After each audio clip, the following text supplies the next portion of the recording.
So, well, for the concluding remarks, we are honored to have with us Lídia Farropas, that is works for the head of the Sustainable Development Unit from the Directorate-General for Economic Activities of the Portuguese Ministry of Economy and Sea, also part of the Portuguese National Contact Point, and she will share also some ideas about the updated version of the OECD guidelines and a bit more about the Portuguese National Contact Point.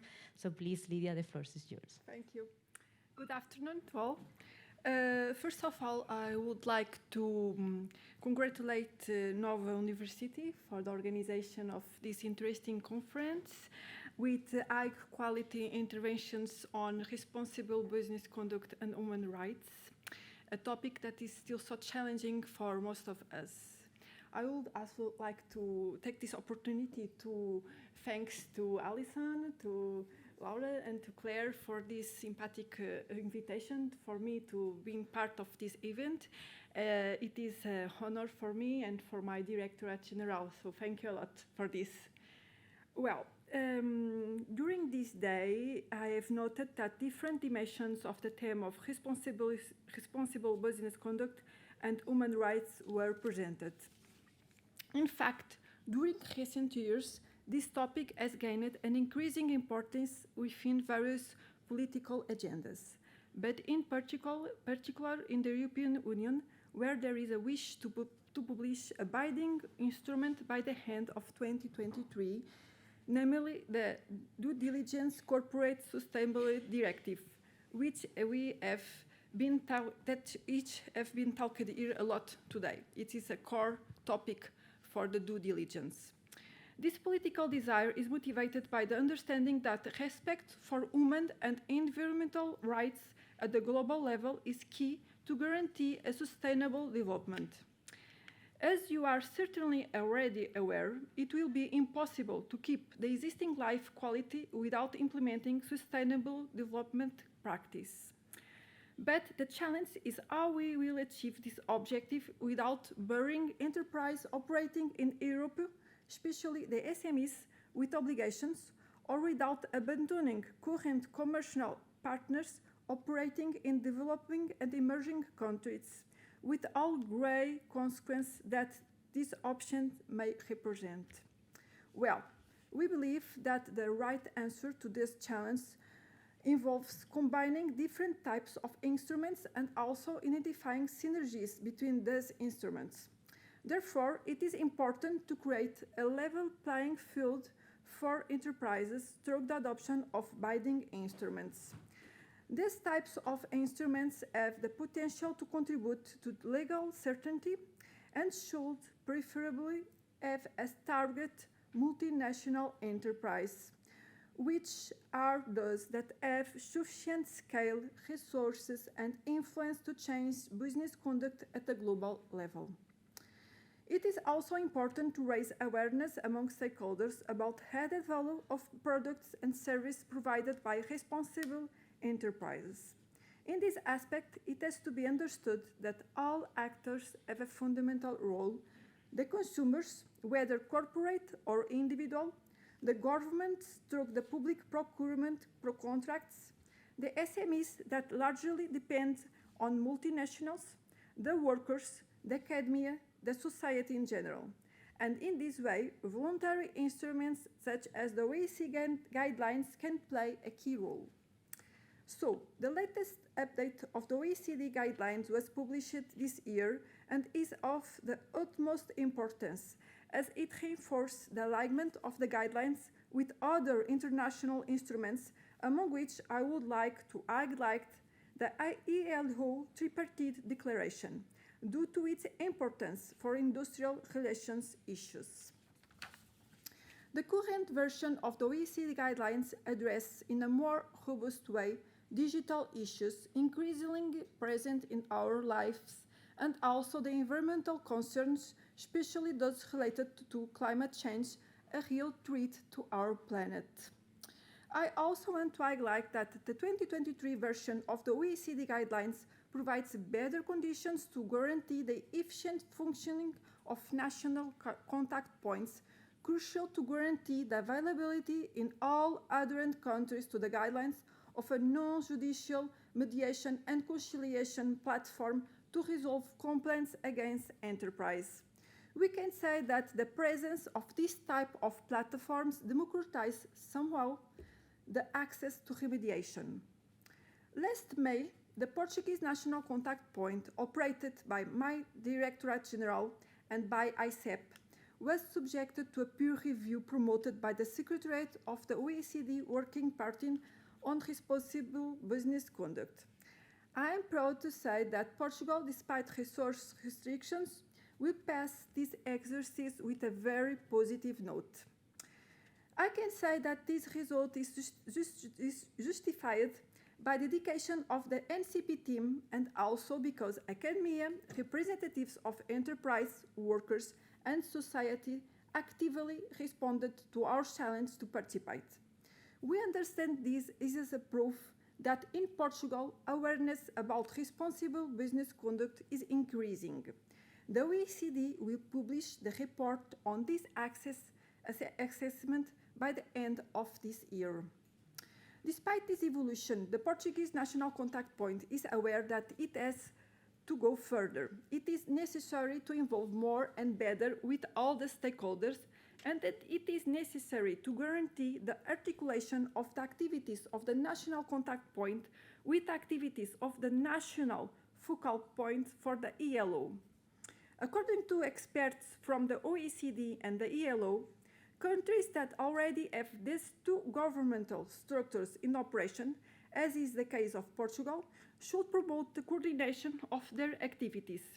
If, on one hand, the ELO structure easily reaches workers, on the other hand, the national contact points provide the aforementioned non-judicial mediation and conciliation platform. And we can't forget that together it is possible to go further.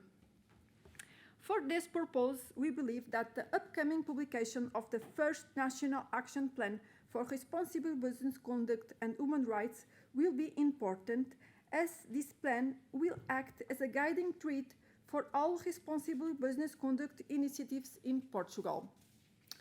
The Directorate-General for Economic Activities was responsible for the drafting of this plan, which awaits political validation before it can be put out for public consultation. We really hope that it will not take much longer. I would like to end this intervention with an information and also with a challenge. First, the information. So, my Directorate-General at the Portuguese National Contact Point is working with the OECD on the translation into Portuguese of the new version of the OECD guidelines. The publication of these translations is scheduled for the next October and will be available on the OECD channels and also at the Portuguese National Contact Point website.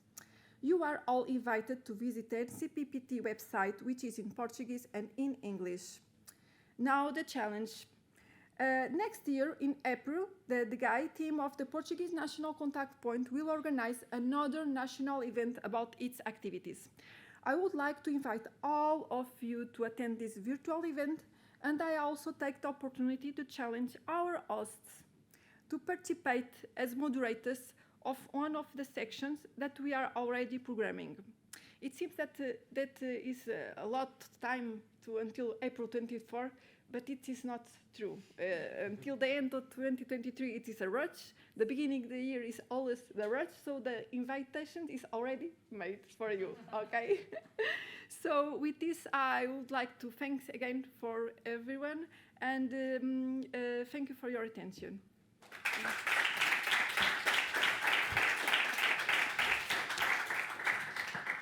Thanks so much, Lydia. Well, challenge accepted. We will help you with the event in April. We also look forward to read the national action plans. And I'm glad that there is going to be a translation into Portuguese, because actually that was going to be one of our ideas for our center. But if the contact point is doing it, it's much better. And now I want to pass the floor to my colleague, Alison Holm, and she wants to share a bit some of the key takeaways of this conference. So, Alison, the floor is yours. Thank you so much, and thanks to everyone for attending our conference. It's also been a pleasure to work with Claire and Laura on this partnership, this collaboration, led by NOVA School of Law, and we contributed NOVA School of Business for the first time this year, so we're very proud of that sort of bridge. I've taken some notes throughout the day, and I'd like to structure my key takeaways into two main categories. The first one is we talked a lot about how to get firms to conduct proper due diligence and provide remedies. So what are the motivations? What are the incentives at hand? And there were several things that were mentioned. I would say one that is striking is this competitive advantage argument, the business case argument, which has definitely been around for several years and has actually led some companies to make a change. We also heard that that was sometimes limited also from Livio, that in certain contexts, the business case doesn't really speak to businesses. This conference is obviously also about mandatory due diligence requirements with sanctions, and let's think about what the competitive advantage becomes once this is made mandatory. So if there's an actual legislation that all companies need to adopt, there's no longer a business case or a competitive advantage for adopting this issue in general. There may be some more subtle business cases to make based on that, but once it's mandatory, the competitive advantage becomes lower. There's also this ecosystem of the raising awareness, and also in younger generations, and making due diligence mandatory in this context. Marks a symbolic change, marks a cultural change, and speaks to another type of incentive, the raison d'être,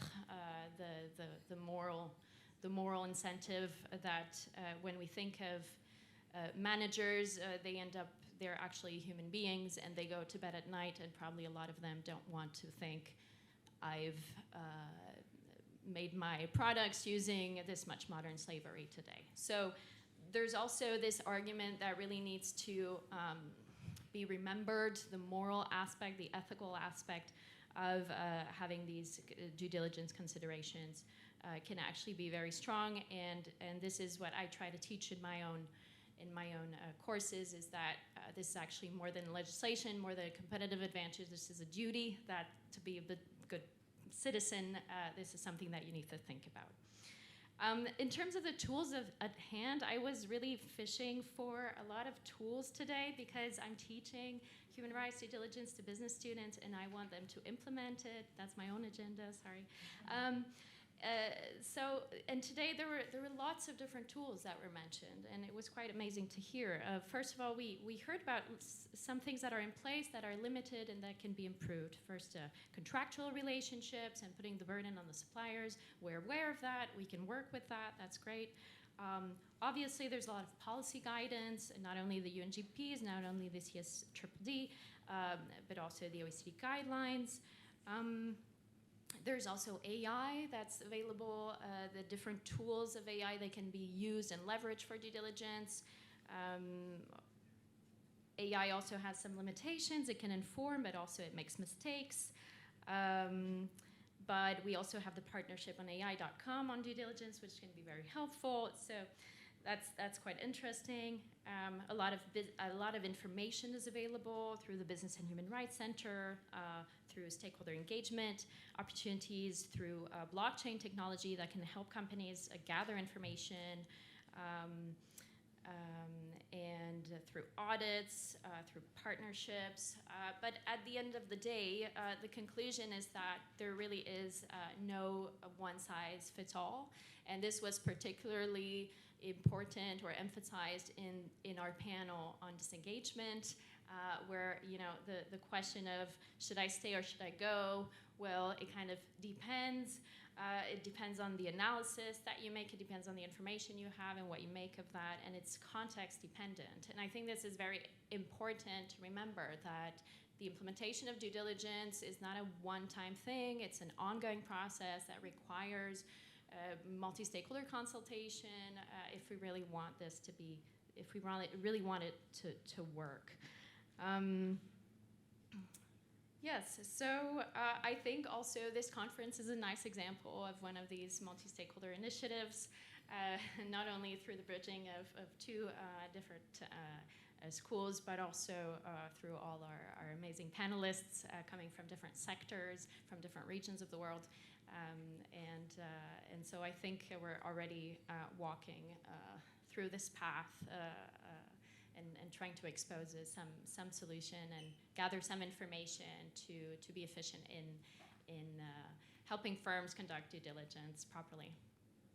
Thank you to everyone. And now Laura will say just a word. Thank you.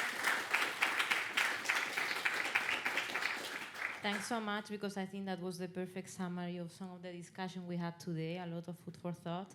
I just want to thank all of our participants today, our wonderful speakers, the audience here in person and online, our youth ambassador, Dusu, Ricardo, Joanna, Odile, Olivia, Claudia, Luis, and Miguel. Thanks so much for your participation in the conference. I also want to thank my colleagues Claire Bright and Alison Holm for this great collaboration. And finally, I have to be a bit repetitive about our partner and sponsor, but this is where important part of the conference comes.